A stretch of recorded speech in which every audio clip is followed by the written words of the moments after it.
Hi friends, நான் உங்கள் தோழி. விளையாட்டாய் இலக்கணம். நாம் இதுவரை உயிரெழுத்துகள் 12, மெய்யெழுத்துகள் 18, உயிர்மெய் எழுத்துகள் 216, ஆயுத எழுத்து 1 என பார்த்தோம். ஆகவே தமிழ் எழுத்துகள் மொத்தம் 247.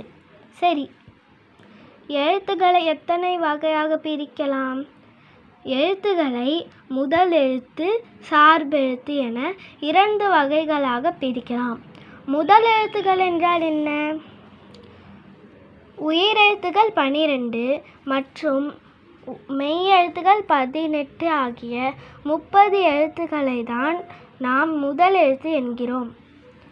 அடுத்த வகுப்பில் சார்பெழுத்துக்களை பற்றி பார்ப்போம். முந்தைய பாடத்திற்கான கேள்விகள். உயிர்மெய் எழுத்துகள் என்றால் என்ன? இச்சு என்ற மெய்யெழுத்தும் ஆ என்ற உயிரெழுத்தும் சேர்ந்து வரும் உயிர்மெய் எழுத்து எது? உங்கள் பதில்களை கமெண்ட்ஸில் சொல்லுங்கள். அப்படியே நம்ம சேனலுக்கு சப்ஸ்கிரைப் பண்ணிடுங்க. நன்றி.